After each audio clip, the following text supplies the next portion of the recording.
வெளிப்படுத்தல் விசேஷத்தில் 1ஆம் அதிகாரத்தில் தேவன் யோவானுக்கு தம்மை வெளிப்படுத்தும் பொழுது அழகாக வெளிப்படுத்துகிறார். அது எனக்கு ரொம்ப பிடிச்சது. அதில் 3 வசனங்களை 1ஆம் அதிகாரத்தில் பார்க்க போகிறோம். அதில் 5வது வசனத்தில் சொல்லப்பட்டிருக்கிறது, உண்மை உள்ள சாட்சியும் மரித்தோரிலிருந்து முதற் பிறந்தவர். அந்த வார்த்தையை சொல்லுங்க. இவ்வளவுதான் உங்க சத்தமா? மரித்தோரிலிருந்து, அதாவது முதல்ல பிறப்பு, அப்புறம் தான் என்ன? இறப்பு. பிறப்பு இறப்பு. ஆனால் இங்கே என்ன சொல்லப்பட்டிருக்கிறது? மரித்தோரிலிருந்து ஒரு பிறப்பு. எத்தனை பேருக்கு விளங்குது? எதிலிருந்து பிறப்பு? மரித்தோரிலிருந்து ஒரு பிறப்பு ஏற்படுகிறது. வித்தியாசமா ரிவர்ஸா ஏற்படுகிறது. அதுதான் கர்த்தராகிய இயேசு கிறிஸ்து மரித்தோரிலிருந்து பிறக்கிறார்னா அதனுடைய அர்த்தம் என்னன்னா, அதான் நான் காலையில் உங்களுக்கு சொன்னது போல, எவ்வளவு மரித்து போய் இருந்தாலும் அதிலிருந்து பிறக்க செய்கிறவர் தான் நம்முடைய தேவனாகிய கர்த்தர். உங்க வாழ்க்கை மரித்து போன வாழ்க்கை போல இருந்தாலும், எல்லா சூழ்நிலையிலும் ஃபெயிலியராக எப்படி இருந்தாலும், இந்த வசனத்தை விசுவாசிங்க. அவர் யார் என்றால், அவர் மரித்தோரிலிருந்து முதற் பிறந்தவர். அந்த மரணத்திலிருந்து ஒரு பிறப்பை கொண்டு வர ஒருவரால் தான் முடியும். அவர் தான் கர்த்தராகிய இயேசு கிறிஸ்து ஒருவரே. கரங்களை தட்டி அவரை மகிமைப்படுத்துவோம். இப்போ மறுபடியும் அதே இதில் 8ஆம் வசனத்தை படிங்க. இருக்கிறவரும் இருந்தவரும் வருகிறவரும் ஆகிய சர்வ வல்லமையுள்ள கர்த்தர், நான் அல்பாவும் ஒமேகாவும் ஆதியும் அந்தவுமாய் இருக்கிறேன் என்று திருவுளம் பற்றுகிறார். அவருடைய பேர் பார்த்தீங்கன்னா ஃபர்ஸ்ட் இருக்கிறவர், அப்புறம் இருந்தவர், அப்புறம் வருகிறவர். அப்படின்னா என்ன அர்த்தம்? இருக்கிறவர்னா ஆரம்பத்திலிருந்து இருக்கிறவர். மோசே கிட்ட சொன்னாரு, நான் இருக்கிறவராகவே இருக்கிறேன், நான் இருக்கிறேன் என்பவர் உன்னை அனுப்பினார் என்று பார்வோன் இடத்துல போய் சொல் அப்படின்னாரு. அப்போ ஆரம்பத்திலிருந்து இருக்கிறேன்னா, இருக்கிறவர்னா அவர் இருக்கிறார் ஆரம்பத்திலிருந்து. அடுத்தது என்ன வருகிறது? இருந்தவர்னா என்ன அர்த்தம்? 2000 வருஷத்துக்கு முன்னாடி பூமியில இருந்தவர். அங்க இருக்கிறாகவே பெர்மனண்டா அங்க இருக்கிறவராகவே இருக்கிற, பூமியில இருந்தவரும் இப்பொழுது வருகிறவரும் ஆகிய சர்வ வல்லமையுள்ள கர்த்தர் சொல்லுகிறார். அல்லேலூயா. நான் அல்பாவும் ஓமேகாவுமாய் இருக்கிறேன், ஆதியும் அந்தமுமாய் இருக்கிறேன். அதுலயே இன்னும் மறுபடியும் வருகிறது 18ஆம் வசனம். மரித்தேன், ஆனாலும் இதோ சதா காலங்களிலும் உயிரோடு இருக்கிறேன். ஆமேன். நான் மரணத்திற்கும் பாதாளத்திற்கும் உரிய திறவுகோல்களை உடையவராய் இருக்கிறேன். சொல்றார், மரித்தேன், உண்மைதான், மரித்தேன். அது பக்கத்துல சொல்றார், ஆனாலும். எல்லாரும் சொல்லுங்க, ஆனாலும். ஆனாலும் இதோ சதா காலங்களிலும் உயிரோடு இருக்கிறேன். அல்லேலூயா. எத்தனை பேருடைய நிறைய பேர் முகத்துல சிரிப்பியே காணுமே. சந்தோஷமா ஒரு அல்லேலூயா சொல்லுங்க. அல்லேலூயா. மரித்தேன், ஆனாலும் சதா காலங்களில் உயிரோடு இருக்கிறேன். அப்புறம் அடுத்து சொல்றாரு, நான் மரணத்திற்கும் பாதாளத்திற்கும் உரிய திறவுகோல்களை உடையவராய். ஆமா, அது நம்முடைய எல்லா வாழ்க்கையினுடைய திறவுகோல் அவர் கையில தான் இருக்குது. உங்க வாழ்க்கையினுடைய சாவி அவர்கிட்ட தான் இருக்கு. சொல்றார், திறவுகோள்களை உடையவரா இருக்கிறேன். பரலோக ராஜ்யத்தினுடைய திறவுகோல் அவர்கிட்ட தான் இருந்தது. பேதுருகிட்ட கொடுக்குறேன் அப்படின்னார். அப்போ இன்னொரு அதே வெளிப்படுத்தல இன்னொரு இடத்துல வருகிறது, ஒருவரும் பூட்டக்கூடாதபடி திறக்கிறவர், ஒருவரும் திறக்க கூடாதபடிக்கு. அப்ப எல்லா திறவுகோளும் அவர்கிட்ட தான் இருக்குது. நீங்க எங்க இருந்தாலும் கவலைப்பட வேண்டாம், சாவி அவர் கையில தான் இருக்குது. நமக்காக எல்லாவற்றையும் தேவன் திறந்து கொடுப்பார். எங்கெங்கெல்லாம் பூட்டப்பட்டிருக்கோ கவலைப்படாதீங்க, கர்த்தாவே சாவி உங்ககிட்ட இருக்கு, நான் கவலைப்பட மாட்டேன், திறக்க வேண்டிய நேரம் வரும் பொழுது நீரே திறந்து விடுவே. இப்படியெல்லாம் தான் வசனத்தை நமக்கு அப்ளை பண்ணி நம்ம கர்த்தரை விசுவாசிக்கிறவர்களா இருக்க வேண்டும். அதற்காக தான் தேவன் தம்மை யார் என்பதை நமக்கு வெளிப்படுது. ஏன் இதெல்லாம் அவர் சொல்றாரு? சாவியெல்லாம் எங்கிட்ட இருக்குது, என்னை கேள் அப்படின்னு தான் அதான் சொல்றாரு. அதனாடி இந்த உயிர்த்தெழுதல் நாளில் திரும்ப திரும்ப நான் உங்களுக்கு சொல்கிறேன், ஆண்டவர் நம்மகிட்ட எதிர்பார்க்கிறது என்னவென்றால் அவரை விசுவாசிக்க வேண்டும் என்று தான் எதிர்பார்க்கிறார். ஆமென். விசுவாசிக்கணும், அவர் நமக்காக செய்வார். கவலைப்பட்டுட்டே இருந்தால் ஒன்று நடக்கான்னு திரும்ப திரும்ப நான் உங்களுக்கு சொல்லிட்டேன். ஏன்னா நான் என் வாழ்க்கையை நிறைய கவலைப்பட்டதுனால சொல்ல, ஒன்றும் நடக்கலை. எவ்வளோ காரியத்தை கவலைப்பட்டேன், இன்னைக்கு வரைக்கும் அது நடக்கலை. அப்போ இன்னைக்கு காலையில் தான் எந்திரிச்சு 4 மணிக்கே எழுந்து அப்படியே ஜெபம் பண்ணிட்டு இருக்கும் பொழுது சொன்னார், கவலைப்பட்டுட்டே இருக்கிறனால தான் காரியம் நடக்கிறதுல. கர்த்தர் செய்வார் என்று நீ விசுவாசிக்க வேண்டும். நம்ம கவலைப்பட்டுட்டு ஆண்டவர் எப்போ செய்வார்னு எதிர்பார்த்துட்டு இருக்கிறோம். அப்படி கிடையாது. அவர் செய்வாரு, நீ செய்ய போகிறீர் என்று நான் உம்மை அதை நீங்க அறிக்கையிடணும். நீங்க செய்ய போறீங்க ஆண்டவரே, அதற்காக உமக்கு ஸ்தோத்திரம். வழியை திறக்க போகிறீர், ஸ்தோத்திரம். இந்த வீட்டினுடைய சாவி என் கையில நீங்க கொடுக்க போகிறீங்க, உமக்கு ஸ்தோத்திரம். இந்த மாதிரி நம்முடைய ஜபத்தை ஸ்தோத்திர ஜபமாக மாற்ற வேண்டும். அதுதான் விசுவாசமா இருக்கிறது. நமக்கு தெரியறதுல அந்த பழையதையே பண்ணிட்டு இருக்கிறோம். அதான் புது வருஷம் இப்ப சொன்ன ஜபத்தை நிறுத்துங்கன்னு சொன்னேன். ஏன் ஜெபத்துக்கு பதில் வரல? ஓயாம ஒரே வார்த்தை, செய்யும் ஆண்டவரே, செய்யும் ஆண்டவரே, இன்னும் எவ்வளோ நாள் காத்திருப்பேன், செய்யுங்க ஆண்டவரே, செய்யுங்க ஆண்டவரே.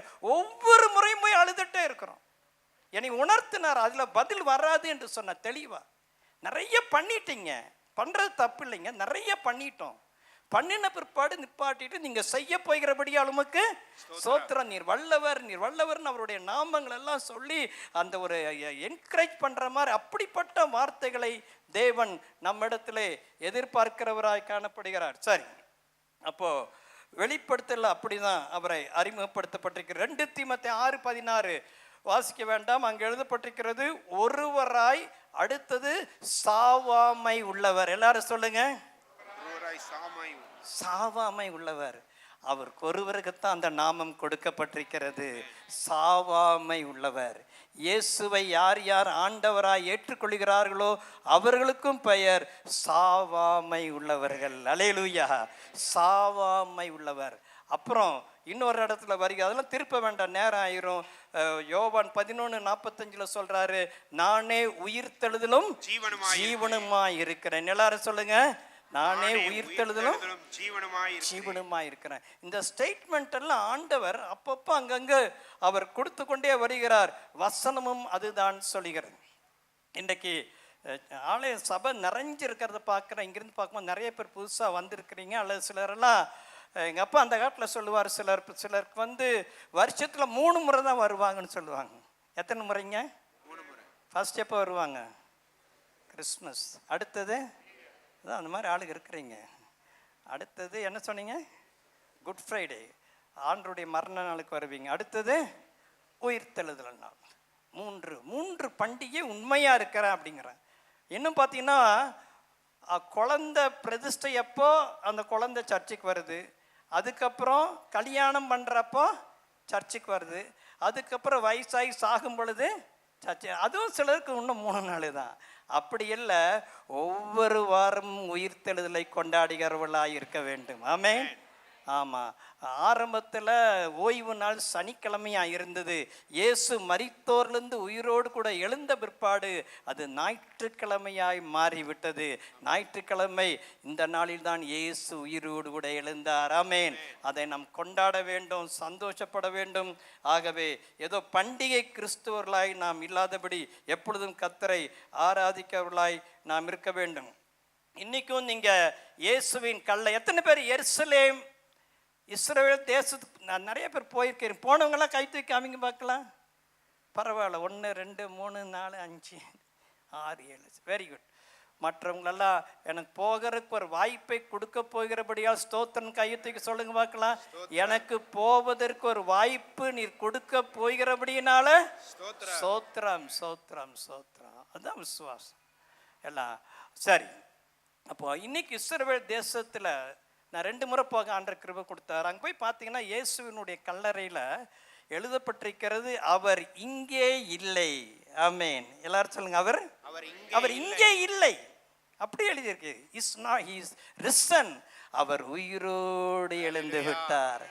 உலகத்தில் எல்லா கல்லறையும் மூடப்பட்ட கல்லறையாக இருக்கிறது.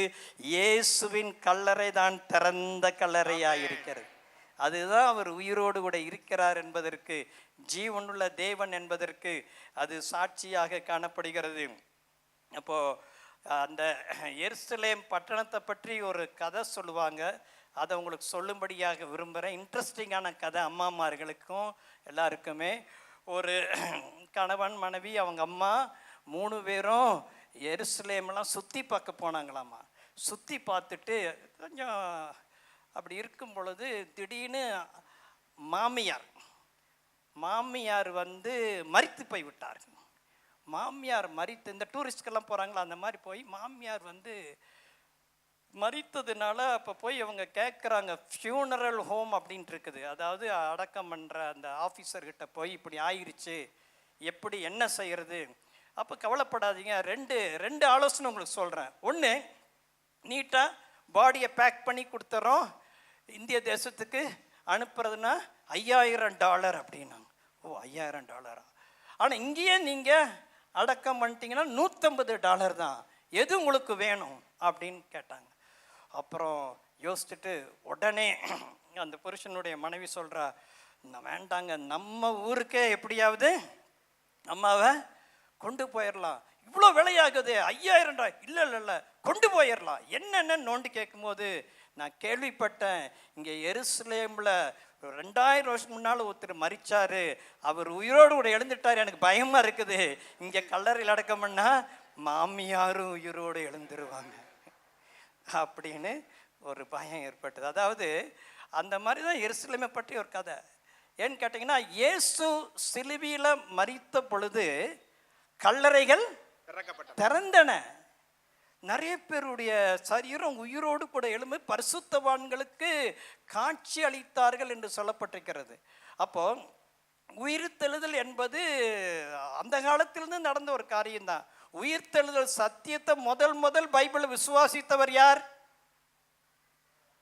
இப்படி அமைதியா இருந்தீங்கன்னா எனக்கே வெக்கமா இருக்கு. உயிர்த்தெழுதல் சத்தியத்தை முதல் விசுவாசித்தவர் யார்?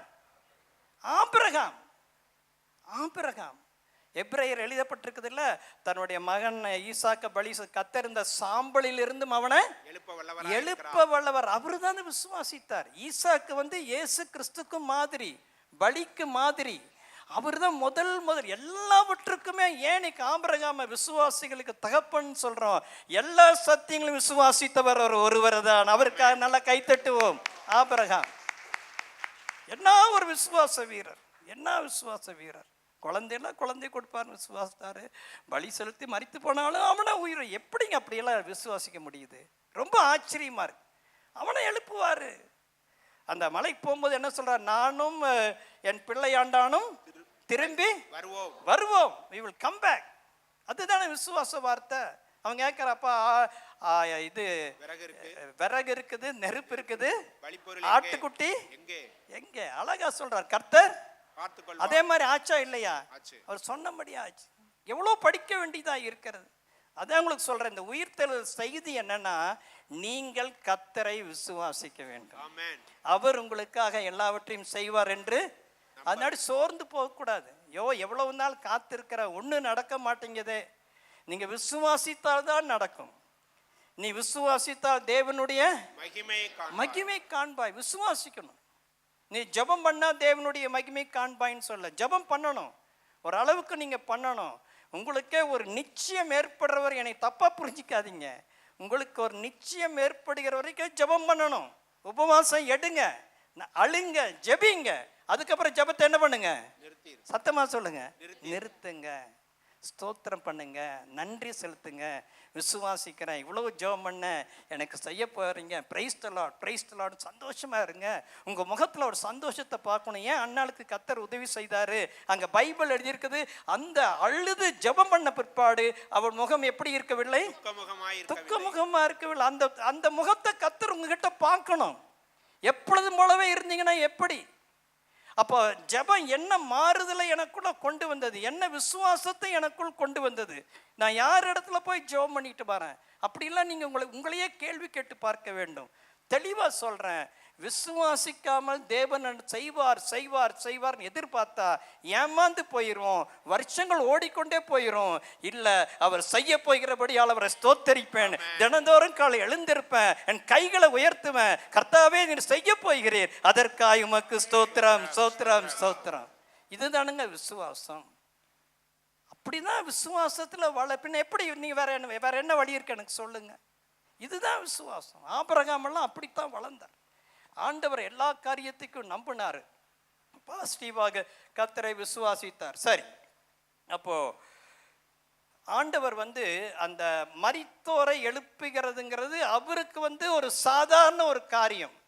நானும் நீங்களும் ஒரு சின்ன வியாதிக்கே விசுவாசிக்க முடியல, ஆனா பெருசா விசுவாசிக்க சொல்றாரு. என்ன சொல்றாரு? மரித்தோரை நம்மளாம் என்ன பண்ண முடியும் சொல்லுங்களேன்? உயிரோடு கூட எழுப்ப முடியும். வாசிங்க மத்தேயு 10:8. வியாதியுள்ளவர்களை சொஸ்தமாக்குங்கள், குஷ்டரோகிகளை சுத்தம் பண்ணுங்கள், மரித்தோரை எழுப்புங்கள், பிசாசுகளை துரத்துங்கள், இலவசமாய் பெற்றீர்கள், இலவசமாய் கொடுங்கள். சரி, நீங்க எல்லாரும் இங்க பாருங்க. நான் அத்தனை பேர் சேர்ந்து அழகா சத்தமா படிக்க போகிறோம். நான் 1 2 3 சொன்னா அழகா சத்தமா ஒன்னு ஆரம்பிக்கணும். 1 2 3. வியாதியுள்ளவர்களை சொஸ்தமாக்குங்கள், குஷ்டரோகிகளை சுத்தம் பண்ணுங்கள், மரித்தோரை எழுப்புங்கள், பிசாசுகளை துரத்துங்கள், இலவசமாய் பெற்றீர்கள், இலவசமாய் கொடுங்கள். எவ்வளவு அழகான வார்த்தை! ஸ்கிரீன்ல பாருங்க. நமக்கு கொடுத்திருக்கிற அதிகாரம், வியாதி உள்ளவர்களை சொஸ்தமாக்கிருங்க. அப்புறம் சொல்றாரு குஷ்டரோகிகளை சுத்தம் பண்ணுங்கள். அப்புறம் சொல்றாரு மரித்தோரை எழுப்புங்க. அதை தனியா ஸ்பெஷலா கொண்டு வர லிஸ்டோட ஒரு லிஸ்டா வருகிறது. மரித்தோரை போய் எழுப்புங்க, அப்புறம் பிசாசுகளை துரத்துங்க. அப்புறம் என்ன சொல்றாரு? இலவசமாய் பெற்றீர்கள், இலவசமா கொடுங்கள். ஆமா, ஒரு வியாதி சுகமாக்கறதுக்கு போய் காசை வாங்காதீங்க. மரித்தோரை உயிரோடு கூட எழுப்பிட்டுன்னு சொல்லி ஒரு பில்லை கொடுத்துடாதீங்க. ஆஸ்பத்திரிக்கு போனால் பில்லை கொடுக்குறாங்க. வென்டிலேட்டர் வச்சுட்டு ஜீவனை காப்பாற்றுறதுக்கு கையில் அப்புறம் பில் வரும்போது 1 லட்சம் 2 லட்சம் 5 லட்சம் அப்படின்னு கொடுத்துறாங்க. உயிரையும் காப்பாற்றுறது இல்லை, வென்டிலேட்டர்லேயே வச்சுட்டு சும்மா அப்படியெல்லாம் பண்ணுறாங்க. ஆனால் நம்முடைய ஆண்டவர் சொல்கிறாரு, நீங்கள் மரித்தோரை உயிரோடு எழுப்ப முடியும் விசுவாசித்தால். அதான் சொல்கிறேன், நம்ம விசுவாசத்தில் வளரணும். நான் நம்புகிறேன், இன்னைக்கு அவங்க முன்னால் அதை அறிக்கையாக சொல்கிறேன், நான் செத்து போகிறதுக்கு முன்னால் யாரையாவது ஒருத்தரை உயிரோடு கூட எழுப்புவேன். ஆமென். ஆமாம், அது இதான் அறிக்கை, இதான் விசுவாசம். அதற்காக கர்த்தருக்கு ஸ்தோத்திரம். இப்படியெல்லாம் நம்ம பேசணுங்க. ஐயோ அதெல்லாம் நாம் எங்கிங்க இப்படின்னா அது அவ்வளோதான் வராது. நாம்பளாகவே சொல்லணும். ஏன்னா ஒரு பெரிய வியாதி கூட குணமாக்கல, அதுக்குள்ளே இப்படி சொல்கிறேன். இல்லை, வசனம் சொல்லுது, நான் சொல்கிறேன், அவ்வளோதான். என்ன சொல்லணும்? வசனம் சொல்லுது, நான் சொல்கிறேன், அவ்வளவுதான். ஸ்மித் விகில்ஸ்வர்த் பற்றி நீங்கள் கேள்விப்பட்டிருக்கிறீங்க. நிறைய முறை உங்களுக்கு நான் சொல்லியிருக்கிறேன். 100 ஆண்டுகளுக்கு முன்பதாக இந்த உலகத்தில் வாழ்ந்தவர், இங்கிலாந்து தேசத்தை சேர்ந்தவர்னு நினைக்கின்றேன். மிகப்பெரிய விசுவாச வீரர். புஸ்தகமெல்லாம் இருக்குது, வாங்கி படிங்க. மிகப்பெரிய விசுவாச வீரர், நிறைய அற்புதங்களை பண்ணியிருக்கார். ஒரு முறை வியாதிக்காரர் நிறைய பேர் வந்துட்டாங்களாமா, எல்லாரையும் படுக்க வைக்க சொன்னாராமா. அவங்க மேலே நடந்து போனாராமா, எல்லாம் எந்திரிச்சிட்டாங்களாமா, எல்லாம் கம்ப்ளீட்டாக ஹீல் ஆகிட்டாங்களாம். ஒரு அம்மா வயிற்றுவலின்னு வந்தாங்க, வயிற்றுல ஒரு குத்து விட்டாராமா, அந்த அம்மாவுக்கு வயிறு வலி நல்லா ஆச்சு. இன்னைக்கு இப்படியெல்லாம் செஞ்சால் யூடியூப்பில் எடுத்து போட்டு மனத்தை. ஆமாம், அந்த காலம் அப்படியெல்லாம் பண்ணாங்க. அவருடைய மனைவி, இவர் வெளியூர் போனப்போ அவருடைய மனைவி இறந்து போயிட்டாங்களாம். வயசாயா, அந்த அம்மாவுக்கு வயசாயிருச்சு. அவருக்கு வீட்டுக்கு வந்துட்டு ஒரே கோபம் சாத்தான் மேலே. நான் கூட இல்லாத பொழுது எப்படி என்னுடைய மனைவியினுடைய உயிர் போகலாம் அப்படின்னு சொல்லி அந்த சரீரத்தை, நல்லா பெரிய ஆளாக இருப்பார், ஃபோட்டோவில் பாருங்கள், பெரிய ஆளாக இருப்பார், அப்படியே தூக்கி கொண்டு போய் செவுத்துக்கிட்ட நிறுத்தி, இயேசுவின் நாமத்தில் உயிர் திரும்ப வான்னு சொல்லி அப்படி நெஞ்ச ஒரு அமுத்தினாரு. உடனே அந்த அப்படியே நடந்து வருகிறார்கள். அல்லேலூயா. அப்போ இவர்கள் எல்லாரும் விசுவாசித்தார்கள் இந்த வசனத்தை. நம்மெல்லாம் என்னன்னா படிச்சுட்டு போயிடும், அதுதான் பிரச்சனை. படிச்சுட்டு போனால் பத்தாது, விசுவாசிக்கிறவர்களாய் மாற வேண்டும். அல்லேலூயா. அந்த விசுவாசம் நாளாகும், பரவாயில்ல. நீங்கள் சின்ன வயசு வாலிபர்களுக்கெல்லாம் இப்போத்துலேருந்தே ஆரம்பிங்க. குட்டி குட்டி காரியத்திற்கு கர்த்தரை விசுவாசித்து பழகுங்கள். விசுவாசிக்க விசுவாசிக்க அந்த அளவில் நீங்கள் இன்க்ரீஸ் ஆகிட்டே போவீங்க. ஆமென். இந்த ஆலயத்தை நான் கட்டின பொழுது, முதல் பழைய ஆலயம், எத்தனை பேர் கீழே சர்ச் இருந்தப்போ வந்திருக்கணும்? யாராக இருந்தீங்கன்னா கையை தூக்காமிங்க பார்க்கலாம். சரி, 10-30 பேர் இருக்கிறீங்க. அதில் தான் நம்ம இருந்தோம். அது கட்டுறதுக்கே 3 லட்சம். அந்த காலத்தில் 1990 3 லட்சம் குதிரை கொம்பாக இருந்தது. அதுக்காக உபவாசம் போட்டு அழுது அழுது அழுது பணத்தை கொடுங்க பணத்தை கொடுங்க பணத்தை கொடுங்கன்னு சொல்லி 3 லட்சத்துக்கு கர்த்தரை விசுவாசித்து அதை கட்டணும். அதுக்கப்புறம் இதை கட்டும் பொழுது 30 லட்சம் ஆச்சு 2005ஆம் ஆண்டு. அதுக்கும் அந்த அந்த அப்போ என்னுடைய விசுவாச அளவு சொல்கிறேன். அந்த காலத்தில் 3 லட்சத்துக்கு விசுவாசித்தோம், அதுக்கப்புறம் 30 லட்சத்துக்கு விசுவாசிக்கிறோம். இப்போ ஒரு காலகட்டத்துக்குள்ள வந்துட்டோம், கோடிகளுக்கு கர்த்தரை விசுவாசித்து கொண்டு வருகிறோம். ஆமென். என்ன சொல்ல வரேன்னா, உங்க விசுவாச அளவில் நீங்க நாளுக்கு நாள் என்ன ஆகணும்? வளரணும், வளர்ந்து தான் ஆகணும். அப்படியே இருந்துக்கிறேன், சேஃபா இருந்துக்கிறேன்ட்டுலாம் யோசிக்காதீங்க. நீங்க ஆண்டவருடைய பிள்ளைங்கன்னா விசுவாசம் தான் நம்முடைய வாழ்க்கையா இருக்க வேண்டும். ஆதி நாட்கள் இருந்த பரிசுத்தவான்கள் அவங்கெல்லாம் இப்போ அதிகமா இல்லைங்க. அவங்கெல்லாம் பயங்கர விசுவாச வீரர்களாக நம்முடைய நாட்டிலேயே இருந்திருக்கிறாங்க, தமிழ்நாட்டிலே இருந்திருக்கிறாங்க. என் பாக்கெட்டில் எந்த காசு இல்லாமல் தான் அந்த காலத்தில், நான் சொல்கிறது 50 வருஷத்துக்கு முன்பதாக இருந்த ஊழியர்கள் பைபிளில் இருக்கிற அந்த வசனத்தின்படியே ஊழியம் செஞ்சாங்க. இயேசு சொன்னார் சீஷலை பார்த்து, நீங்கள் ஊழியத்துக்கு போகும் பொழுது எண்ணத்தை எடுத்துகிட்டு போக வேண்டாம், பைபிளை பார்க்காம சொல்லுங்க, பணப்பை பர்ஸை எடுத்துகிட்டு போகாதீங்கன்ட்டார். அப்புறம் துணியை எடுத்துகிட்டு போகாதீங்கன்ட்டாங்க. அப்புறம் பாதரட்சி எக்ஸ்ட்ரா எடுத்துகிட்டு போகாதீங்கன்னாங்க. எல்லாமே நீங்கள் போகிற இடத்துல உங்களுக்கு கொடுக்கப்படும் அப்படின்னாரு. அதே போல தான் ஏசுதாஸ்ன்னு ஒரு ஐயா இருந்தார். அவர் கிருபாசனம் ஸ்தாபித்தவர்னு நினைக்கிறேன், எனக்கு தெரியல. அவர் இருக்கார், அவர் இறந்துட்டார் 50 ஆண்டுகளுக்கு முன்பதாக. எங்கள் அப்பா அவங்க கன்வென்ஷனுக்கெலாம் போயிருக்கார். அவரை பற்றி ஒரு சுவையான சம்பவம் என்னென்னா, காசு எதுவுமே வச்சுக்க மாட்டார், ஆண்டரை நம்புவார். டக்குன்னு பஸ்ஸில் ஏறிடுவார், ஏறிட்டு டிக்கெட் வாங்க மாட்டார். பஸ்காரன் ஒரு சில நேரத்தில் விட்டுருவார்னு. அப்புறம் ஒரு முறை ஒரு கண்டக்டரு இறங்கையா அப்படின்ட்டான். காசு இல்லாமல் நான் உன்னை இதில் இறங்கு அப்படின்னு. சரி, இவர் தைரியமாக நான் இறங்கிக்கிறேன், நீ எப்படி போ அப்படின்ட்டார். ஸ்டார்ட் பண்ணுறான், வண்டி ஆஃப் ஆன வண்டி ஸ்டார்ட்டே ஆகலை. நீங்கள் யூடியூப்பில் போய் பாருங்கள், அந்த கதைகள்லாம் வரும். ஸ்டார்ட்டே ஆகலை. இவர் பேசாமல் போய் உட்காந்துட்டார். அப்புறம் இறங்கி 2 கை, ஐயா தயவு செய்து நாங்கள் தப்பு பண்ணிட்டோம், இப்போ தான் அந்த பஸ்ஸில் இருக்கிறவங்கெல்லாம் சொன்னாங்க நீங்கள் ஒரு சாமியாருன்னு, எனக்கு தெரியாமல் போயிடுச்சு, தயவு செய்து ஏறுங்க. மேலே கால் வச்சார், வண்டி சல்லுன்னு ஸ்டார்ட் ஆயிடுச்சு. அவ்வளோதான்.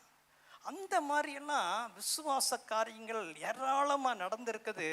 அவங்களாம் அந்த காலத்தில் அந்த எழுதப்பட்ட வசனத்தை அப்படியே விசுவாசித்தார்கள்.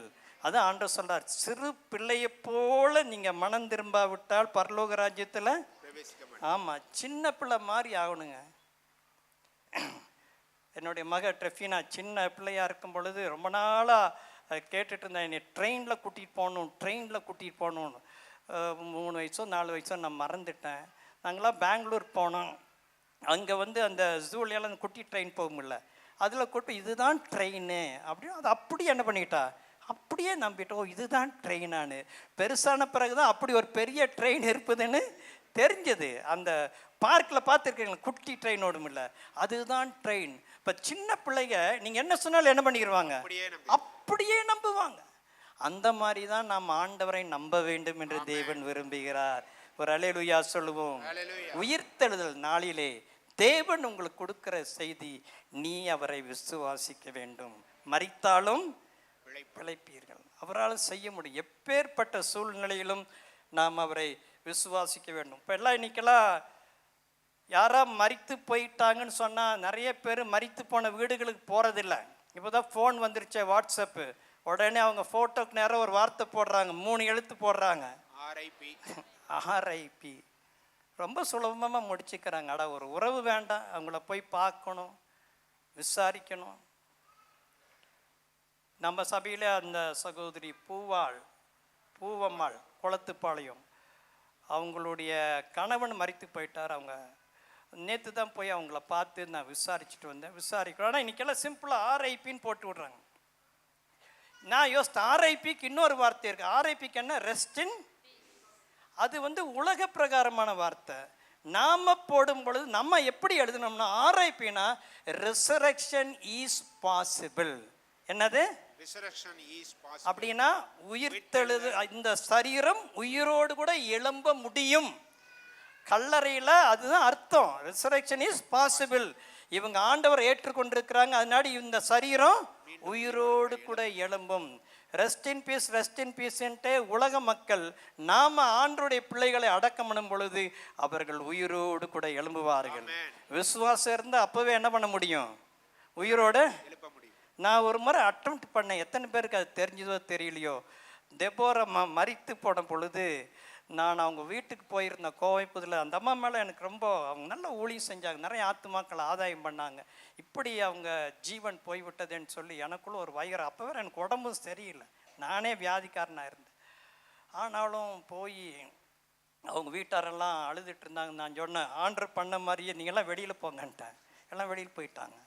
அப்புறம் நம்முடைய ஊழியர்கள் மாத்திரம் இருந்தாங்க, 4-5 பேர் இருந்துட்டு ஜெபம் பண்ணலான்னு சொல்லிட்டு, தெபோரா எழுந்துரு எழுந்துரு 3 முறை சொன்னேன். முந்தையாவது பார்க்கும்போது ஒரு நம்பிக்கை இருந்து, இந்த வார்த்தை சொன்ன பிறகு இருக்கிற நம்பிக்கையும் போய்விட்டது. அது என்ன இன்னும் பாடி ரொம்ப ஸ்டிஃபான மாதிரி தெரிஞ்சுது எனக்கு. சரி பரவாயில்ல, நான் நீ அட்டெம்ப்ட் பண்ண, ஆண்டவர் பிரதிபலனை கொடுப்பார். புரியுதுங்களா உங்களுக்கு? அதனாடி நம்ம விசுவாசத்தை ஏதோ ஒரு விதத்தில் ஆண்டவர் அதை பார்க்கணும். வெக்கப்படாமல் இப்படியெல்லாம் அவன் பண்ணுறானே அப்படின்னு பார்த்துட்டு நமக்கு ஒரு டைம் வரும் பொழுது நம்முடைய விசுவாசத்தை அனலாக்கி விட்டுருவார். அல்லேலூயா. விசுவாசிக்கணும்னு உங்கள் உள்ளத்துக்குள்ளே அது திரும்ப வந்துட்டே இருக்கணும். இவ்வளோ தேவை இருக்குதே, நான் என்ன பண்ணுவேன் அப்படின்னு அந்த பயம் கலக்கில்லாதபடி நம்முடைய தேவனால் எல்லாம் விசுவாசிக்கிறவனுக்கு எல்லாம் கூடும். சத்தமா சொல்லுங்க, விசுவாசிக்கிறவனுக்கு எல்லாம் கூடும். எல்லாம் கூடும். அவங்க நாடி ஆகாத காரியம் எதுவுமே கிடையாது. எப்பேற்பட்ட சூழ்நிலையிலும் நான் விசுவாசிக்குவேன். பைபிளில் பார்த்தீங்கன்னா பழைய ஏற்பாடு காலத்தில் எலியா யாரை உயிரோடு எழுப்பினாரு? சாரிபாத் விதவையினுடைய மகன். 8 பேர் உயிரோடு எழும்பியிருக்கிறாங்க. ஒருவேளை நான் எதாவது விட்டு போயிருந்தா நீங்கள் சொல்லுங்கள். ஒன்று வந்து சாரிபாத் விதவையினுடைய மகன், 2வது எலிசா வந்து சுனேமித்தியாளுடைய மகனை உயிரோடு எழுப்பினார். 3வது ஒரு போர் வீரன் மரித்த பொழுது வழியில் தூக்கி, எலிசா செத்து போயிட்டாரு, எலிசாவினுடைய அவசரத்தில் போகிறதுனால எலிசாவுடைய கல்லறையில் மேலே தெரியாமல் தூக்கி போட்டாங்க. அவர் கல்லறை மேலே பட்டோன்னு என்ன ஆயிடுச்சு? எலும்புகள் மேலே பட்டோன்னு உயிர் வந்துருச்சு. அது 3வது உயிர் தழுதல். 4வது புதிய ஏற்பாட்டில் இயேசு லாசர் உயிரோடு எழுப்பினார். 5 நாயுனூர் விதவையினுடைய மகனை உயிரோடு எழுப்பினார். இல்லை அதுக்கப்புறம் யவீரினுடைய மகளை உயிரோடு எழுப்பினார். அப்போ எவ்வளோ ஆச்சு? 6 7 ஆச்சு, இல்லை 6 ஆச்சு. பேதுரு யார் உயிரோடு எழுப்பினார்? துர்கால உயிரோடு எழுப்பினார். 7 ஆச்சா? 8வது பவுல் ஐத்துகு அப்படிங்கிற வாலிபனை உயிரோடு எழுப்பினார். அது மாத்திரம் உங்களுக்கு விளக்கிறேன்.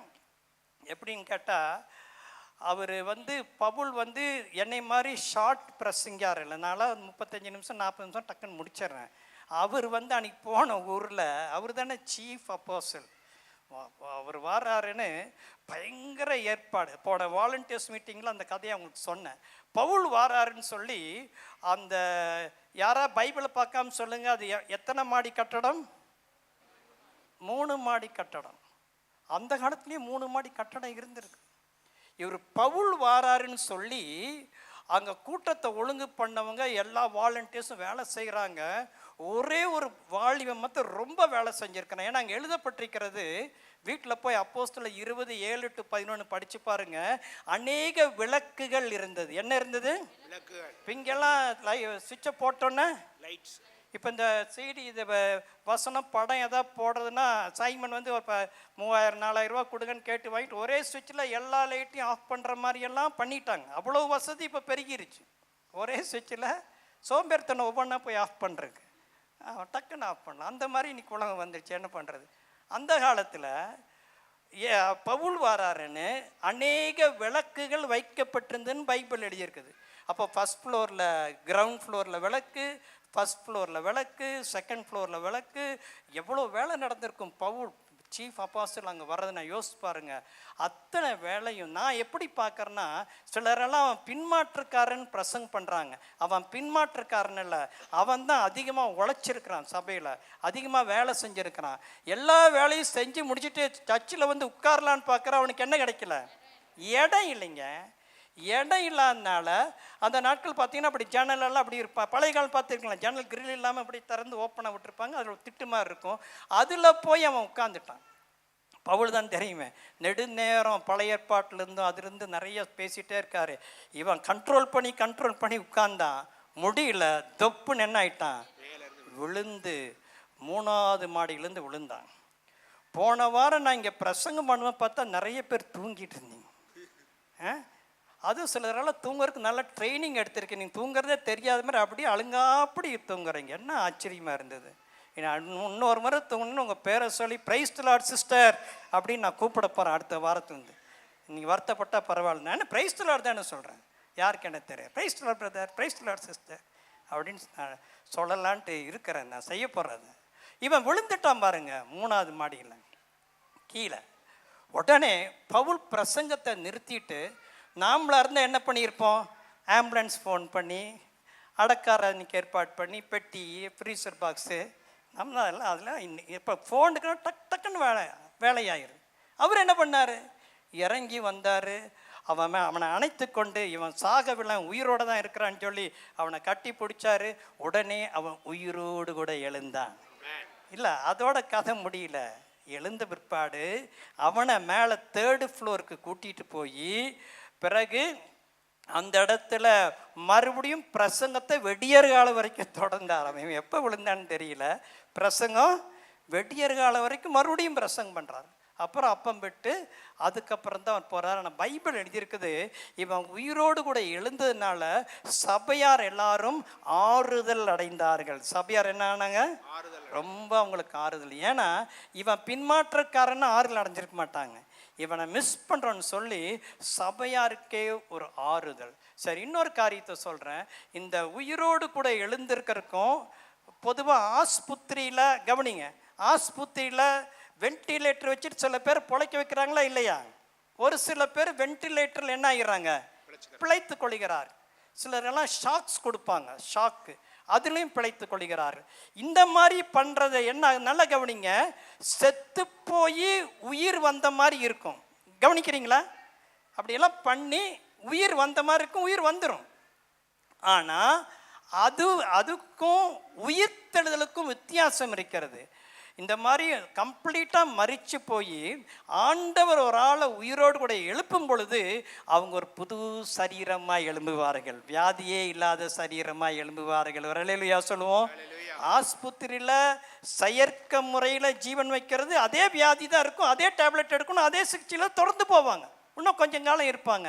ஆனால் கர்த்தர் உயிரோடு கூட எழுப்பிட்டார்னா அதனுடைய இதே வேற ஒரு கோணத்தில் போய்கிறது. ஆமேன். அப்படித்தான் லாசரு, நாயினூர் விதவை, அவியனுடைய மகன் அப்படி தான் இருந்திருப்பாங்க. அப்போது இன்னொன்று என்னென்னா, இயேசுவினுடைய உயிர்த்தல் சிறப்பு என்னன்னு கேட்டிங்கன்னா, இதெல்லாம் நீங்கள் அறிந்து கொள்ள வேண்டும். உலகத்தில் இதுவரைக்கும் யார் யார் மரித்தாங்களோ எத்தனையோ பேர் உயிரோடு கூட எழுப்பியிருக்கிறாங்க. பைபிள் காலத்துலையும் நடந்திருக்கிறது, நம்ம காலத்துலையும் நடந்திருக்கிறது. ஆனால் என்னன்னா, உயிரோடு எழுந்த பிற்பாடு கொஞ்ச நாள் நல்லா வாழ்ந்துட்டு அப்புறம் என்ன ஆயிடுறாங்க, மறுபடியும் மரித்து போயிடுறாங்க. இயேசு ஒருவர் தான் மரித்து இன்னும் உயிரோடு கூட இருக்கிறார். நல்லா கைத்தட்டுங்க அவருக்கு, ஆண்டவருக்கு. இன்னும் உயிரோடு கூட இருக்கிறார். அதுதான் மிகப்பெரிய ஒரு வித்தியாசமாக காணப்படுகிறது. அப்போது பழைய ஏற்பாட்டில் பார்க்கும் பொழுது ஆபிரகாம் விசுவாசித்தார் உயிர்த்தெழுதல. ஆபிரகாமுக்கு பிற்பாடு இன்னொருவர் உயிர்த்தெழுதலை விசுவாசித்தார். யார் அவர்? யார் அவர்? யோபு. ஏன்னா அவர் யோசிச்சுட்டார், நான் என்ன ஆயிடுவேன், செத்து போயிடுவேன். அதான் சாபப்பட்டு தான் நிறைய வசனங்களை பேசுகிறார். அப்போ அவர் சொல்கிறாரு, ஆனால் என் மீட்பர் உயிரோடு இருக்கிறார், அவரை நான் பார்ப்பேன், கடைசி நாட்களில் பார்ப்பேன். யோபும் மரணம் வந்துடும், ஆனாலும் அந்த மரணத்திலேருந்து நான் உயிரோடு கூட எழும்புவேன், எழும்பி அவரை பார்ப்பேன் அப்படிங்கிற அந்த உயிர்த்தெழுதல் சத்தியத்தை யோபும் விசுவாசித்தார். இன்னும் தானியேல் அதை பற்றி எழுதியிருக்காரு. யோனா அதுக்கு ஒரு அடையாளமாக யோனா இருந்தார். யோனா மீன் வயிற்றுக்குள்ளே போனது நம்ம ஒரு கதை மாதிரி போகிறோம். ஆனால் நல்ல கவனிங்க, நம்ம வாழ்க்கையில் நடக்கிற ஒவ்வொன்றிலையும் கர்த்தர் ஏதோ ஒரு காரியத்துக்காக அதை அனுமதிக்கிறார். யோனாக்கு தெரியாது, அவன் இயேசுவுக்கு அடையாளமாக அப்படி இருந்திருக்கிறான்னு அவனுக்கு அப்புறம்தான் தெரியும். இப்போ கூட அவனுக்கு தெரிஞ்சிருக்காது. பரலோகம் போன பிற்பாடு தான், ஆண்டுடைய வருகையில் தான் அவனுக்கு அந்த கதையெல்லாம் ஓஹோ இதுதான். ஏன்னா இயேசு வந்து யோனா பற்றி சொல்றாரு இல்லையா புதிய ஏற்பாட்டில், யோனா மீனின் வயிற்றில் 3 நாள் இரவும் பகலும் இருந்தது போல மனுஷகுமாரன் பூமியின் இதில் இருப்பார் அப்படின்னு ஒரு வசனம் வருகிறது. சரி, அப்போ யோனா அதற்கு ஒரு மாதிரியா இருந்தார். ஏசாயா 53 தீர்க்கதரிசி அவருடைய பாடு மரணத்தையும் சொல்றாரு, அவருடைய உயிர்த்தெழுதலையும் சொல்றாரு. சங்கீதம் 16 பேதுரு சொல்றாரு, தாவீது சொல்றாரு, என் ஆத்துமாவை அழிவை காண ஒட்டீர் என்று அவரும் சொல்கிறார். சரி, புதிய ஏற்பாட்டில் நீங்க பார்க்கும் பொழுது மரியாளுக்கும் மார்த்தாளுக்கு வித்தியாசம் இருக்குது. மரியாள் வந்து தன்னை விட்டு எடுபடாத நல்ல பங்கை தெரிந்து கொண்டார். அவ்வளோதான், அதோட முடிஞ்சது மரியாள், வேற ஒன்றும் இல்லை. மார்த்தாள் தான் மரியாளை விட இன்னும் ஒரு ஸ்டெப்பு ஃபர்தர். நம்மெல்லாம் மரியாள்னு பாராட்டுறோம். 2 பேருமே சிறப்பானவர்கள்.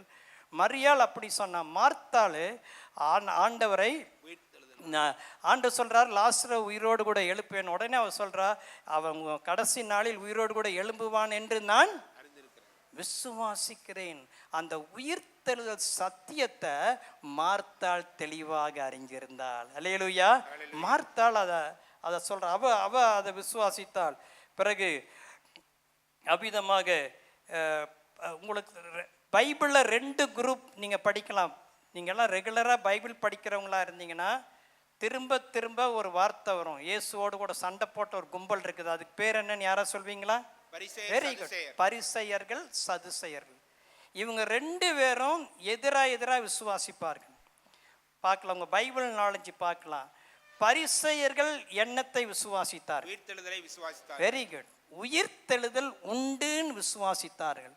சதுசேயர்கள் உயிர்த்தெழுதல் இல்லை, தேவதூதர்கள் இல்லை, பரலோகம் இல்லை, நரகம் இல்லை, அதெல்லாம் இல்லை. அதனாடி இவங்க 2 பேருக்கு அடிக்கடி இந்த ரிலீஜியஸ் சண்டைகள் வந்துட்டே தான் இருக்கும். அதனால ஒரு சந்தர்ப்பத்தில் பவுலெல்லாம் அடிக்க வரும்பொழுது பரிசேயர்களோடு சேர்ந்துட்டார். நான் இவங்க கட்சி தான், இவங்கெல்லாம் உயிர்த்தெழுதல் நம்புகிறாங்க, நானும் அதை பற்றி தான் பேசி மாட்டிக்கிட்டேன்னு சொல்லி அவங்க தப்பிச்சு விட்டாங்க. ரொம்ப தந்திரமாக பவுல் அந்த காலத்தில் அந்த டைமில் பேசினார். சரி, அப்போது பரிசேயர்கள் அவங்க ஆண்டவருக்கு விரோதமான சில காரியங்களை பண்ணினாலும் உயிர்த்தெழுதலை விசுவாசித்தாங்க. ஆகவே தான் ஒரு கதை கேட்குறாங்க. ஒருத்தன் 7 பேர் அவனை ஒருத்தர் இருந்தார், அவர் இறந்துட்டார், அவங்க மனைவி உயிரோடு இருந்தது. இன்னொருத்தன் கல்யாணம் பண்ணா, படிச்சிருக்கிறீங்களா? 7 பேர் பண்ணாங்க. கடைசியில் உங்களுடைய வருகையில் அவங்க யாருக்கு மனைவியா இருப்பா அப்படி. அப்போ ஆண்டு சொல்றாரு, பரலோகத்தில் கொள்வனையும் கொடுப்பனையும் இல்லை, தேவதூதர்களை போல இருப்பீர்கள். இப்போ இருக்கிற வரைக்கும் தான் நீங்கள் கணவன் மனைவி. பரலோகத்தில் என் மனைவி கூட உட்காரணும், புருஷன் கூட உட்காரணும் அப்படியெல்லாம் இல்லை. எல்லாரும் தேவ தூதர்களை போலவே இருப்பாங்க. இப்போவே நல்லா உட்காந்துக்குங்க, சர்ச்சுக்கு வரும்போது ஒன்றா உட்காந்துக்குங்க. புரியுதா உங்களுக்கு? பரலோகமான அப்படி இந்த ஜோடியாலாம் உட்கார வைக்க மாட்டார். ஐயோ ரொம்ப காலமாக அப்படியே இருந்தாங்க, அப்படியெல்லாம் இல்லை. நான் விளையாட்டுக்கு சொல்லுங்க வேற. சரி, அதனால் பரலோகத்துக்கு போயிட்டீங்கன்னா என் ஃப்ரெண்டு கூட தான் உட்காரணும் அப்படியெல்லாம் முடியாது.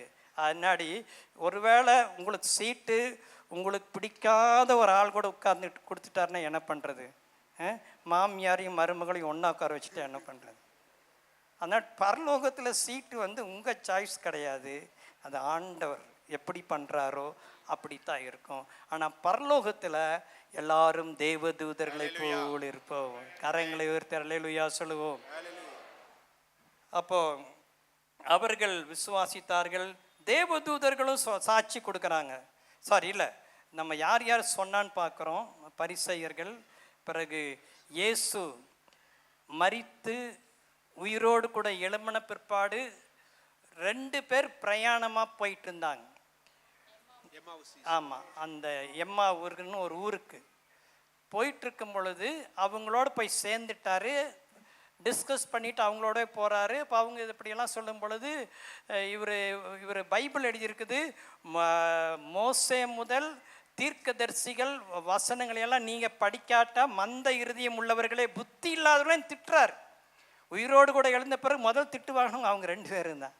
புத்தி இல்லையான்னு திட்டுறார். மந்த இருதயம் உள்ளவர்களே, வசனத்தில் நான் உயிரோடு கூட, அதான் அவருன்னு சொல்லல, அவர் உயிரோடு கூட எழும்புவாருன்னு நீங்கள் படிக்கலையா அப்படின்னு கேட்குறார். இவங்க பைபிள் எழுதியிருக்குது. ஆண்டவர் போன பிற்பாடு இவங்க சொல்றாங்க, அவர் நம்மோடு கூட பேசும்போது நம்முடைய இருதயம் வெரி குட் கொழுந்து விட்டு எரியலா. அவருடைய வார்த்தை பைபிள்ல ஏசாயா எரேமியாவில் சொன்ன மாதிரி அக்கினியா இருக்கிறதை அவர்கள் அனுபவித்தார்கள். எவ்வளோ ஆச்சரியமா இருக்கு. பைபிள் இருக்கிற வசனங்களெல்லாம் எவ்வளோ உண்மையா இருக்குது. கொழுந்து விட்டு எரிஞ்சுது அப்படிங்கிறாங்க. அப்புறம் போறாங்க, எப்படி இருக்கு அந்த மூமெண்ட் யோசிச்சு பாருங்க. வீட்டுக்கு தங்க கூப்பிட்றா, நானும் வாரேன்னு போயிட்டார் ஏசு. தங்கறதுக்கு போறாரு. போயிட்டு பொதுவாக ஈவினிங் மீல் எல்லாம் ரெடி பண்ணி அப்பத்தை, பொதுவாக கெஸ்ட் கிட்ட தான் அப்பத்தை கொடுப்பாங்க. அந்த காலத்தில் அவங்க தான் பிட்டு கொடுப்பாங்க போல, ராபோஜன் இல்லை, பொதுவாக சாப்பிட்றப்போ. அப்போது அந்த அப்பத்தை அவர் பிட்டும் பொழுது தான் என்ன பார்த்தாங்க, கையை பார்த்து அவங்க கண்கள் திறக்கப்பட்டதுன்னு எழுதுனது. திறக்கப்பட்டுன்னு சொன்னான்னு ஆண்டவர் என்ன ஆயிட்டாரு, மறைஞ்சிட்டாரு. அப்போ அவங்களும் அதுக்கு சாட்சியாக இருந்தது. இதெல்லாம் நான் சாட்சிகள் உங்களுக்கு சொல்கிறேன். இயேசுவே சொன்னார், சீஷர்களோடு கூட இருக்கும்பொழுது சொன்னார், மனுஷகுமாரன் பாடுபடுவார், அவரை கொலை பண்ணுவாங்க, ஆனால் 3ஆம் நாள் என்ன ஆயிடுவார். அதாவது இந்த உயிரோடு கூட எழுந்திருப்பாருங்கிற சத்தியம் பைபிள் ஃபுல்லாக வருதுங்கிறதுக்காக இந்த வசனங்களை எல்லாம் உங்களுக்கு நான் சொல்கிறேன். இன்னொரு இடத்துல ஆண்டவர் என்ன சொன்னார், இந்த ஆலயத்தை இடித்து போடுங்கள், 3 நாளைக்குள்ள அதை கட்டி எழுப்புவேன். அதுக்காகவே அவரை பிடிச்சி அவர் மேலே பிரார்த்தனை பண்ணாங்க, சிலுவையில் அறைய, இதுக்காகவே அறையுங்க அப்படின்னாங்க. ஏரோது இதை 46 வருஷம் கட்டினாரு.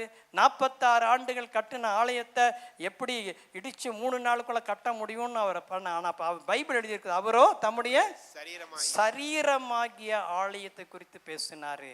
அப்போ இந்த உயிரோடு கூட எழும்புகிற சத்தியம் பைபிள் ஃபுல்லாக வரக்கூடிய ஒரு காரியமாக இருக்கிறது. இயேசு உயிரோடு கூட இருக்கிறதுக்கு அடையாளம் எல்லாருமே அவங்கெல்லாம் சாட்சி கொடுக்கிறார்கள். சீஷர்கள் சாட்சி கொடுக்கிறார்கள், மரியாள் சாட்சி கொடுக்கிறார்கள்.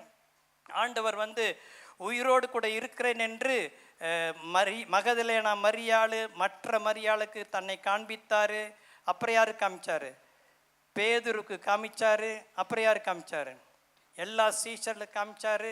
ஆண்டவர் சீஷர்களுக்கு தம்மை வெளிப்படுத்தும் பொழுது ஒரே ஒரு சீஷன் இல்லாமல் போயிட்டாரு. யார் அவரு, சத்தமாக சொல்லுங்க. ஆமாம், கொஞ்சம் கற்பனை பண்ணுங்க. காலையில் தான் பாஸ்டர் டெரி பேசிகிட்டு இருந்தார். கொஞ்சம் கற்பனை பண்ணுங்க, எப்படி இருந்திருக்கும். இவங்கெல்லாம் பூட்டப்பட்ட அறையில் இருக்கிறாங்க.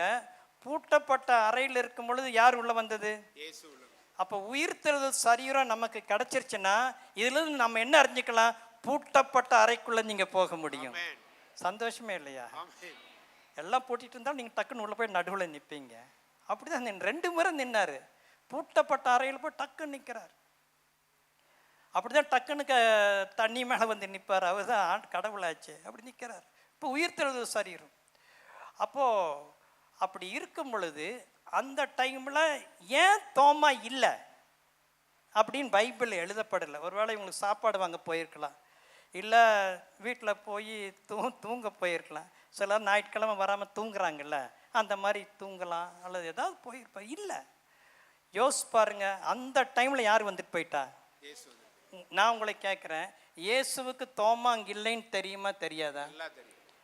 தோமா வந்த பிறகு போலான்னு வெயிட் பண்ணாரா, வெயிட் பண்ணலையா? சொல்லுங்க, வெயிட் பண்ணல. இங்கே பாருங்க, நான் என்ன சொல்ல வரேன், கர்த்தருடைய ஆலயத்தில் கிரியை நடந்துகிட்டே தான் இருக்கும். நீங்கள் வரணும்னு ஆண்டவர் வெயிட் பண்ண மாட்டார். ஆண்டவர் கிரியை பண்ணிகிட்டே இருப்பார். நீங்கள் தான் மிஸ் பண்ணுவீங்க அந்த நல்ல ஆப்பர்ச்சுனிட்டி. அந்த எல்லாரும் சேர்ந்து எப்படி கத்தி இருப்பாங்க யோசிச்சு பாருங்க. திடீர்னு ரூமுக்குள்ளே வந்ததுன்னா எப்படி இருக்கும், என்ன பரபரப்பு இருப்பார். அந்த மூமெண்ட்டை இவர் மிஸ் பண்ணிட்டார். இவர் எங்கேயோ போயிட்டு உள்ளே வராரு. எல்லாம் சொல்கிறாங்க, எல்லாம் பிடிச்சி எப்படி சொல்லுவாங்க, ஒவ்வொருத்தரும் சட்டையை பிடிச்சிருப்பாங்க. மிஸ் பண்ணிட்ட தோமா, ஐயோ இயேசு வந்தார், ஐயோ இயேசு வந்தார். இவன் 10 பேர் சொன்னதை நம்பினானா நம்பலையா? என்ன ஆள் அவன் தோமா. 10 பேர் சொல்கிறாங்க இயேசுவை பார்த்தோம், இயேசுவை பார்த்தோம். நோ நோ நோ நோ, அவ்வளோ தூரம் அவிசுவாசமாக இருந்தான். அப்போதான் அதான் ஆண்டவர் தோமா பார்த்து சொல்கிறாரு, அவிசுவாசியா இராமல் விசுவாசம் உள்ளவனாயிரு. பக்கத்தில் பார்த்து அழகா சிரிச்ச முகத்தோட சொல்லிடுங்க பார்க்கலாம். அவ்வளவு, அவிசுவாசியா இராம விசுவாசியாயிரு. அப்புறம் தோமாப்பா சொல்றாரு, நீ கண்டதினால் விசுவாசிக்கிறாய், காணாதிருந்தும் விசுவாசிக்கிறாய். அதான் விசுவாசம். உயிர்த்தெழுதல விசுவாச சத்தியத்தை தான் ஆண்டவர் போதித்தார்.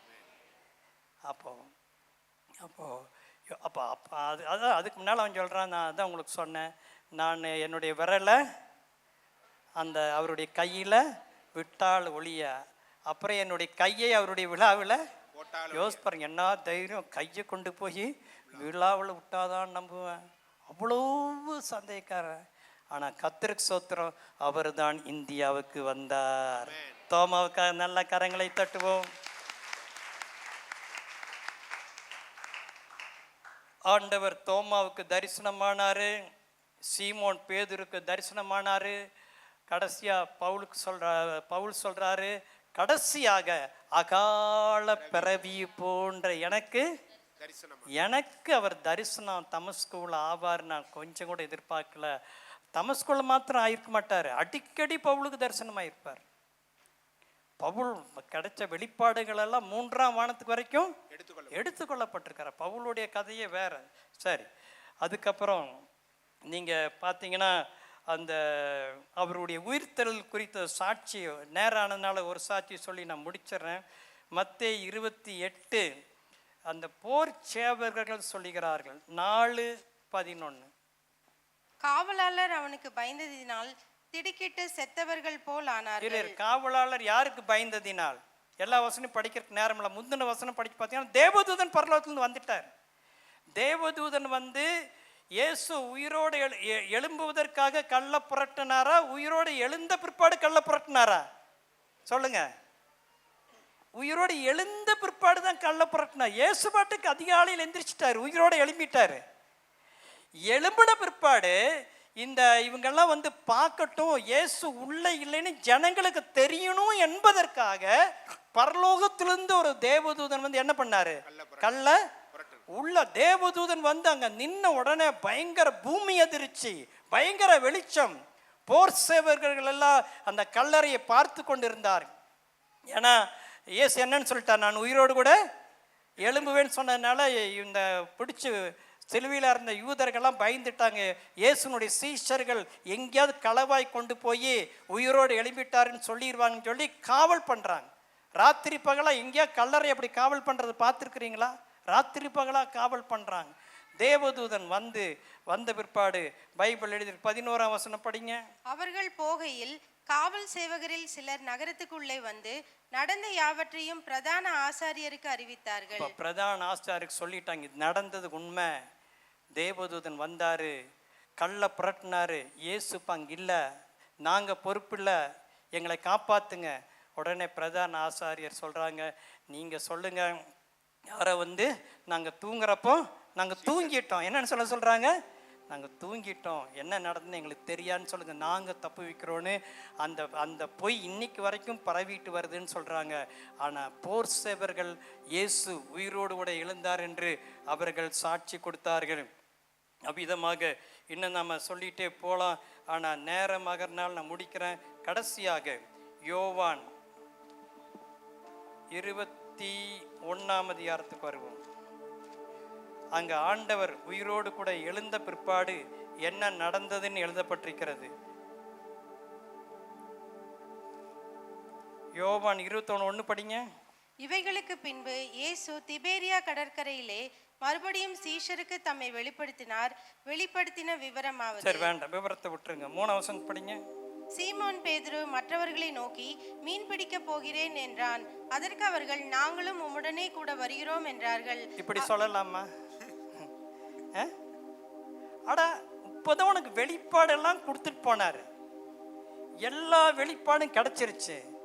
இன்னும் வெளிப்பாடு கிடைச்சு நீ இன்னும் பழைய இதுலயே இருந்தீங்கன்னா எப்படி? கர்த்தர் தெளிவா நீ என்ன பண்ணணும், ஒருவேளை ஊழியமா இருக்கலாம், எது வேணாலும் இருக்கலாம், எது உங்க வேலையா இருக்கலாம், எதா இருக்கலாம். அழகா சொன்ன பிற்பாடும் இவன் சொல்றான், நான் என்ன பிடிக்க போறேன், மீன் பிடிக்க போறேன். அறிவிப்பு கொடுக்குறான், அனௌன்ஸ்மெண்ட் நம்ம கொடுக்குற மாதிரி, I am going to catch fish அப்படின்னு அனௌன்ஸ்மெண்ட் கொடுக்குறான். அப்போ உடனே எல்லாரும் என்ன சொல்றாங்க, பைபிள் என்ன பார்த்தீங்களா? அதான் அந்த தொத்து நோய் மாதிரி, ஒரு ஆள் முடிவெடுத்துட்டா எல்லாருமே முடிவெடுத்துருவாங்க. நான் இனிமேல் சர்ச்சுக்கு போக மாட்டேன், நாங்களும் வரமாட்டோம். புரியுதுங்களா உங்களுக்கு? அந்த மாதிரி தான் இருந்தாங்க, எல்லாரும் முடிவெடுத்துட்டாங்க. அப்போ யோசிச்சு பாருங்க, ஆண்டவர் அப்பவும் அவனை நேசிச்சார். பேதுரு பார்த்து என்னன்னு கேட்டாரு, நீ என்னிடத்தில் அன்பாயிருக்கிறாயா? சொல்லுங்க பதிலு. தூங்க அப்ப பேர் சொல்லணுமா? அப்ப எல்லாருடைய பேரையும் பேதுரு பார்த்து நீ என்னிடத்தில் அன்பாய் இருக்கிறாயா. இந்த ஏசி கொஞ்சம் ரிப்பேர் ரொம்ப நாளாக யூஸ் பண்ணாமல் இருந்தேன். அடுத்த வாரத்தில் ரெடி பண்ணிடுவோம். ஸோ பொறுத்துக்குங்க, அதனால தான் இன்னைக்கு போட முடியல. சரி, அப்போது ஏற்கனவே அவன் மீன் பிடிச்சிட்டு தான் இருந்தான். அவனை என்னன்னு சொன்னார், என்ன பேர் மாற்றினார்? உன்னை மனுஷரை பிடிக்கிறவளாக்குவேன். மீன் பிடிக்கிறவனை மனுஷனை பிடிக்கிறவனா. இப்போ மறுபடியும் எங்கே போயிட்டான்? மீனுக்கே. இதுதான் பின்மாற்றம். இதுதான் பின்மாற்றம். அவர் அழைப்பை கொடுத்துட்டார். திரும்ப அந்த பழைய வேலைக்கே போனனால தான் பிடிச்சிட்டார். நீ நேசிக்கிறாயாப்பா, நான் உன்னை அதுக்குத்தானே கூப்பிட்டேன், இப்படி நீ போயிட்டியே. அது சொல்லாமையே சொல்கிறார், என்னிடத்துல அன்பாக இருக்கிறாயா. அன்பாக இருக்க எப்படி கேட்டார்னா, இவர்களை பார்க்கிலும் அப்படின்னு ஒரு வார்த்தை வருது. இவங்களை பார்க்கிலும் நீ என்னிடத்தில் அன்பாக இருக்கிறாயா. அப்புறம் கடைசியில் அன்பாக இருக்கிறேங்கிறான். அதுக்கப்புறம் அப்பவும் அந்த சீஷத்துவத்தை கடைசி வரைக்கும் இயேசு சொல்கிறார். 2 முறை அங்கே வருது, என்னை பின்பற்றி வா அப்படின்னு சொல்றாரு. அதை படிங்க, 19ஆம் வசனமும் 22ஆம் வசனமும். இன்ன விதமான மரணத்தினாலே அவன் தேவனை மகிமைப்படுத்த போகிறான் என்பதை குறிக்கும்படியாக இப்படி சொன்னார். அவர் இதை சொல்லிய பின்பு அவனை நோக்கி, என்னை பின்பற்றி வா என்றார். அவனை கண்டு பேதுரு இயேசுவை நோக்கி, ஆண்டவரே, இவன் காரியம் என்ன என்றான். அதற்கு இயேசு, நான் வருமளவும் இவன் இருக்க எனக்கு சித்தமானால் உனக்கு என்ன, நீ என்னை பின்பற்றி வா என்றார். அப்ப பேதுருக்கு எத்தனை முறை சொன்னார் பின்பற்றி வான்னு? இந்த இடத்துல சொல்லுங்க, 2 முறை. அதான் சீஷத்துவம். சீஷன் என்பது இயேசுவின் பின்னால் வருவது. சத்தமாவேன்னு சொல்லுவோம். 2 முறை சொல்றான், என் பின்னாலவா, என் பின்னாலவா. அவன் வர்றானா இல்லையா, அவனை பற்றி நீ கவலைப்படாத. அவன் உயிரோடு இருக்கிறானா சாகிறானா அது கவலை இல்லை. நீ எனக்கு வேணும், நீ என்னை பின்பற்றி வா. முதல்ல அவனை கூப்பிட்டார், என்னை பின்னால வானார். அதே தான், வார்த்தை மாறல. நம்மையும் கத்தர் உயிர்த்தெழுதல் நாளிலே கத்தர் நம்மை பார்த்து சொல்லுகிறது என்னவென்றால், நீ ஆரம்பத்தில் எப்படி இருந்தியோ அதே மாதிரி ஆண்டவரை பின்பற்றி வா. ஆமென். ஆரம்பத்தில் என்ன செய்தாயோ அதையே செய். நீ என்னிடத்தில் அன்பாய் இருக்கிறாயா. அதான் இந்த உயிர்த்தெழுதல் செய்தி. அன்பும் விசுவாசமாய் நாம் இருக்க தேவன் உதவி செய்வாரா. நல்ல கரங்களை தட்டுவோம், எழுந்திருப்போம். பிரைஸ்